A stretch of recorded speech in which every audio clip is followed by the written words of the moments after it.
আসসালামু আলাইকুম। সবাই ভালো আছেন, ভালো থাকবেন আশা করি। এখন আমরা যাচ্ছি গোসল করতে, যাব নদীর মাঝখানে। এটা আসাদুজ্জামান। এখন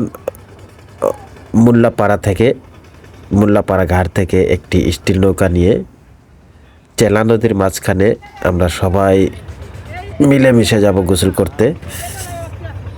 ওইখানে যে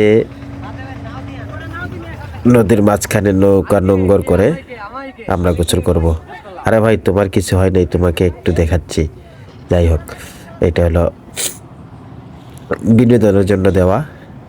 আর ওয়েদার তো আজকে খুবই ভালো ওয়েদার, রোদ বেশি।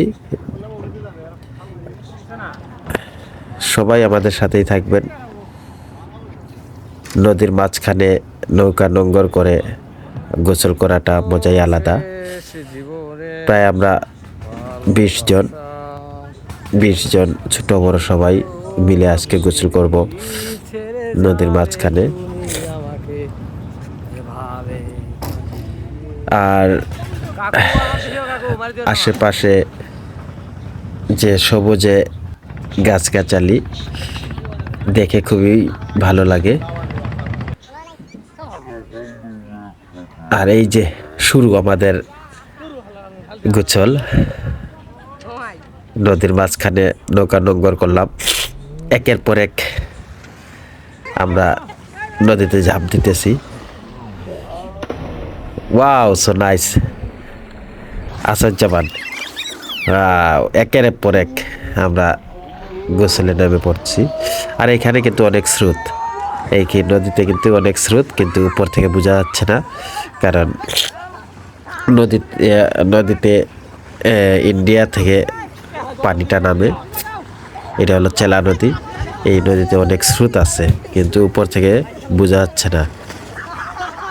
আর গোসলের কিন্তু এইখানে অনেক মজা। আর এইবার একটু পানিটাই একটু ঘুলেটে, কারণ গতবার যে আসছিলাম পানি একটু পরিষ্কার ছিল, নীল রঙের ছিল পানি।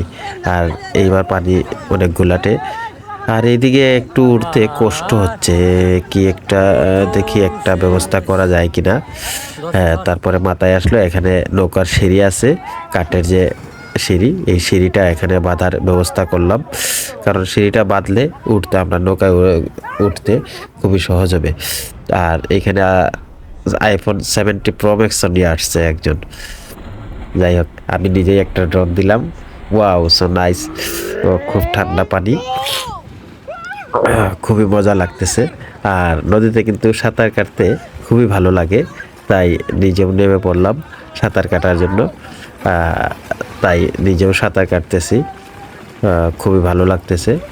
আর দেখি আবার নৌকাতে উঠে আবার একটি লাফ দেওয়া যায় কিনা, কারণ খুবই ঠান্ডা পানি, খুবই মজা লাগতেছে আজকে এই নদীতে গোসলে আসার পর। আরেকটা লাফ দিলাম, লাফ দেওয়াতে খুবই মজা লাগতেছে, কারণ ঠান্ডা পানি আর অনেক দিন পর নদীতে লাফালাফি করে গোসল করা, সাঁতার কাটা খুবই মজা। কারণ ওয়াও, আবু সালে খুব সুন্দর একটি লাফ দিয়েছে, দেখে খুবই ভালো লাগলো। আর সম্রাট একটি ডন। Wow, so nice. সত্যিই অনেক নদীতে গোসল করে কিন্তু অনেক মজা লাগতেছে, একের পর এক লাভ দিতেছে, অনেকেই মজা করতেছে। ছোট বড় আমরা সবাই মিলেমিশে গোসল করতে আসলাম, কারণ সবই একই এলাকার, আমরা সব একই এলাকার। তাই নিজের নৌকা, নিজের গ্রামের পাশেই নদী, তাই সবাই মিলেমিশেই গোসলে আসলাম। কারণ গতবারও আসছিলাম, এবারও আবার নদীতে ভরপুর পানি, তাই আবারও আসলাম। এখানে সাঁতারের প্রতিযোগিতা না, কারণ পানিতে অনেক স্রোত। আর এখানে আরেকটা ফানি ভিডিও বানানোর চেষ্টা করলাম।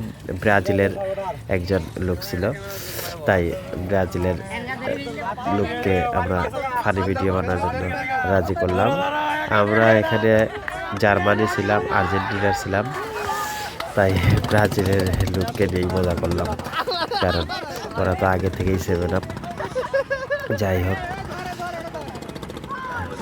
আর মজা করার জন্য তো সবাই এনজয় করার জন্যই তো এখানে আসা, তাই যে যেভাবেই মজা করতেছে ভালোই লাগতেছে। আর পাশেই নদীতে নৌকা চলাচল হয়, চেলা নদী থেকে পাথর আসে, বালু আসে। এই যে এটা আমাদের এলাকার নৌকা, আমাদের সাথের ভাই ফজর আলী, সেও ইন্ডিয়ার কাছ থেকেই বালু উত্তোলন করে ছাতিকের উদ্দেশ্যে রওনা। সম্রাট আরেকটি উল্টাদন, wow, so nice, beautiful, wow. মজা করার জন্য সবাই খুবই মজা করতেছে। এই যে একজনকে কিন্তু লাফ মেরে পানিতে ফেলে দেওয়া হয়েছে, আর একের পর এক লাফ মারতেছে। যাই হোক, আপনারাও চলে আসবেন আমাদের মোল্লাপাড়ার এই নদীতে, চেলা নদীতে। আহাদালি, এটা হলো আহাদালি। সে কিন্তু সাঁতার জানে না, এর জন্য পানিতে লাফ দিতে পারতেছে না, গুচ্ছলের ফিলটাও নিতে পারতেছে না। যাই হোক, এখানে অনেক পানি, অনেক স্রোত, সে না নামাটাই ভালো। যাই হোক, এইখানে একজন আরেকজনকে কাঁধে নিয়ে পানিতে নামার চেষ্টা, তারপরে পা পিছকে পড়ে যায়। যাই হোক, একটি বড় দুর্ঘটনা থেকে বেঁচে গেলাম, কারণ আমরা সবাই মজা করার জন্য এসে যদি আবার দুর্ঘটনার শিকার হই, সেটা ভালো দেখে না, আর সবার মন খারাপ করে দেবে। আর এখানে একটু সারিবদ্ধভাবে বললাম যে একজনের পর একজন পানিতে দীর্ঘ লাফ দিয়ে আরেকটু মজা করার, বেশি উল্লাস করার চেষ্টা করলাম। প্রথমেই সালেক দিতেছে, তারপরে একের পর এক লাফ দিতেছি, খুবই ভালো লাগতেছে। আর ঠান্ডা পানি, আর পানিতে স্রোত, একটু স্রোত আর ঠান্ডা পানি, অনেক রোদ, সব মিলে আসলেই খুবই ভালো লাগতেছে। কারণ হচ্ছে সবাই এখানে মজা করার জন্যই আসা, তার জন্যই সব মিলিয়েই আজকে ভালো লাগতেছে। রোদ, ঠান্ডা পানি, নদীতে স্রোত,